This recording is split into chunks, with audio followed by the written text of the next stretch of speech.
কোনো ফ্যাসিস্ট বা ফ্যাসিস্টের দূষরকে ধন্যবাদ দেওয়ার জন্য আমাদেরকে ভোট দেয় নাই মাননীয় স্পিকার।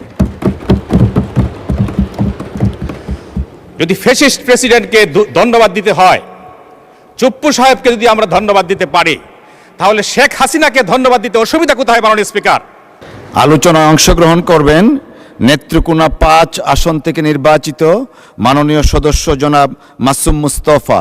জনাব মাসুম মুস্তফা, আপনার সময় 5 মিনিট। ধন্যবাদ আপনাকে। ইন্নাল হামদালিল্লাহ ওয়াসসালাতু ওয়াসসালামু আলা রাসূলিল্লাহ। মাননীয় স্পিকার, আপনাকে ধন্যবাদ। মাননীয় স্পিকার, গত 24 তারিখে আমার প্রাণ নাশের জন্য যে আক্রমণ হয়েছিল সেই সম্পর্কে আপনি অবগত আছেন। ওই দিন যদি এই সন্ত্রাসীদের মিশন সফল হতো, তাহলে হয়তো আজকে এখানে কথা বলার সুযোগ হতো না।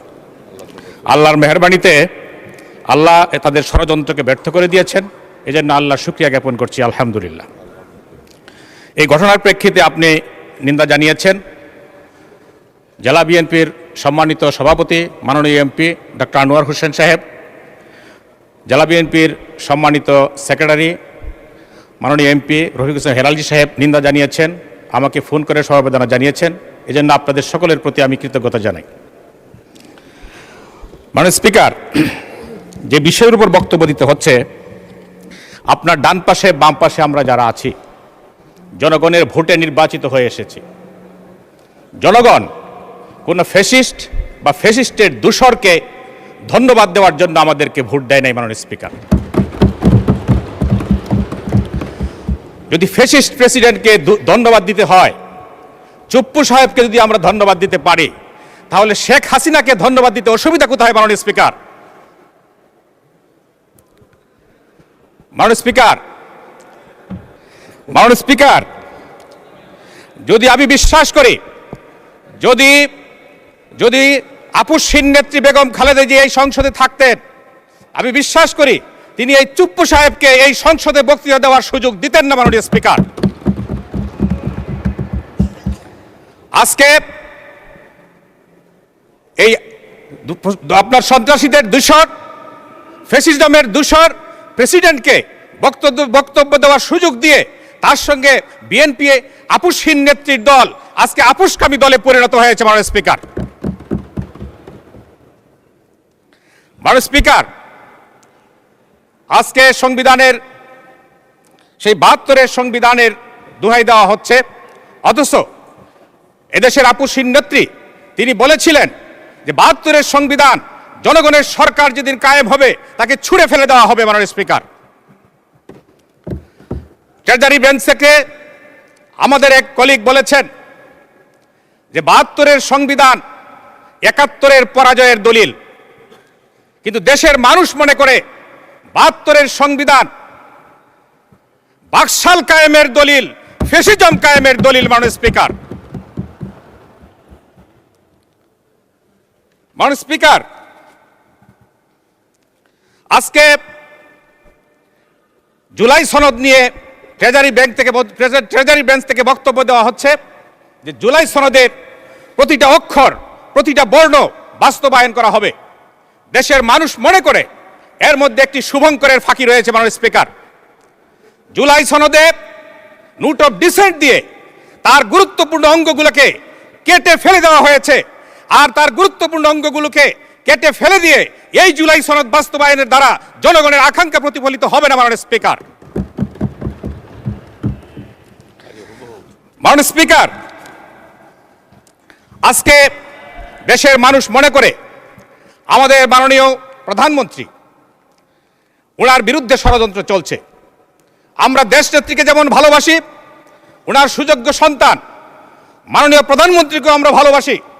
আমরা চাই তিনি তার দেশ পরিচালনায় সফল হন, কিন্তু আমরা দেখতে পাচ্ছি আধিপত্যবাদী গোষ্ঠীর একটি ষড়যন্ত্র ওনার বিরুদ্ধে কাজ করছে। তারা ওনাকে ভুল পথে পরিচালনা করার চেষ্টা করছে। দেশের 71% জনগণ যে ভোট দিয়েছেন গণভোটে, সেই 71% জনগণের বিরুদ্ধে উনাকে দাঁড় করানোর জন্য ষড়যন্ত্র চলছে মাননীয় স্পিকার। আমরা বিশ্বাস করি শহীদ প্রেসিডেন্ট জিয়াউর রহমান যেভাবে সকল ষড়যন্ত্রের জাল ছিন্ন করে সিপাহী জনতার কাতারে এসে দাঁড়িয়েছিলেন আমাদের মাননীয় প্রধানমন্ত্রী, সেইভাবে আধিপত্যবাদী গোষ্ঠীর ষড়যন্ত্রের জালকে ছিন্ন করে সেই গণভোটের পক্ষে এসে তিনি দাঁড়াবেন। মাননীয় স্পিকার, মাননীয় স্পিকার, আমাদের এই পার্লামেন্টে এক ইতিহাস সৃষ্টি হয়েছে। সরকারি দল বিরোধী দল বলে আমাদের ন্যাশনাল ক্রাইসিসকে সমাধান করার জন্য একটি কমিটি গঠন করা হয়েছে ঐক্যবদ্ধভাবে। আমরা দেখেছি এই কমিটি গঠনের পরপরেই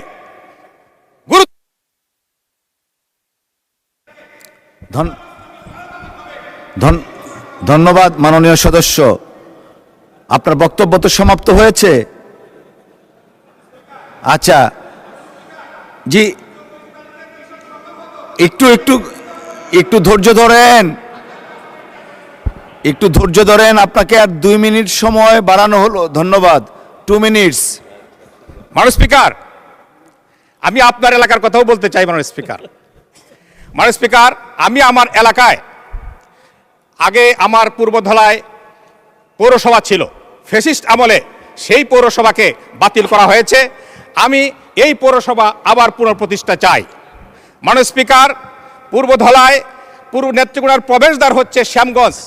এই শ্যামগঞ্জে আমি একটি বাইপাস চাই। মাননীয় স্পিকার, আপনিও এর জন্য ডিও লেটার দিয়েছেন, আমি আশা করি সেই বাইপাস কায়েম হবে। মাননীয় স্পিকার, আমার এলাকার টোটাল গ্রামীণ রাস্তার প্রায় 90% কাঁচা, এই রাস্তাগুলোর পাকাকরণের দাবি করছি। মাননীয় স্পিকার, আমি আমার এলাকায় নেত্রকোনা থেকে জারিয়া পর্যন্ত একটি আন্তনগর ট্রেনের দাবি করছি। মাননীয় স্পিকার, এবার আমি আপনার এলাকার কথা বলতে চাই। আমাদের দেউডুকুর সেতু, এই দেউডুকুর সেতুর ওই পারে আপনি, এই পারে আমি, মাঝখানে কংস নদী। মাননীয় স্পিকার, এই কংস নদীর ব্রিজ বহুদিনের প্রত্যাশা, আশা করি আপনার মাধ্যমে এই কংস নদী বা কষ্ট নদী ব্রিজ বাস্তবায়ন হবে। মাননীয়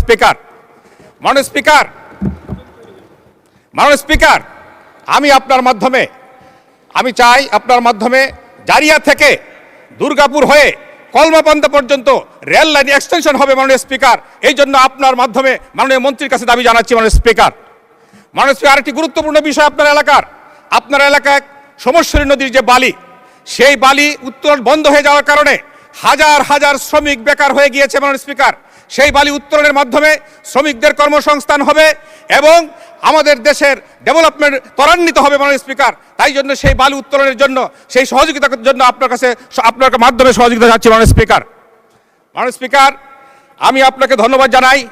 পরিশেষে আপনার মাধ্যমে আমাদের সংসদের নেতা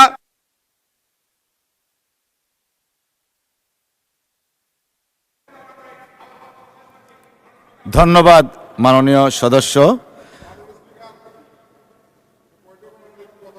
একটু ধৈর্য ধরেন প্লিজ। জি, মাননীয় চিফ হুইপ দাঁড়িয়েছেন। মাননীয় চিফ হুইপ। মাননীয় স্পিকার, মাননীয় সংসদ সদস্য তার বক্তৃতার মধ্যে এক জায়গায় বলেছেন শুভঙ্করের ফাঁকি, জুলাই সনদের ব্যাপার নিয়ে। আপনি দয়া করে এটা এক্সপান্স করবেন, নতুবা এটা বিতর্কের সৃষ্টি হবে কেন? কারণ আমরা বলছি অক্ষরে অক্ষরে বাস্তবায়ন করব, এর মধ্যে শুভঙ্করের ফাঁকি দেখলেন কোথায়?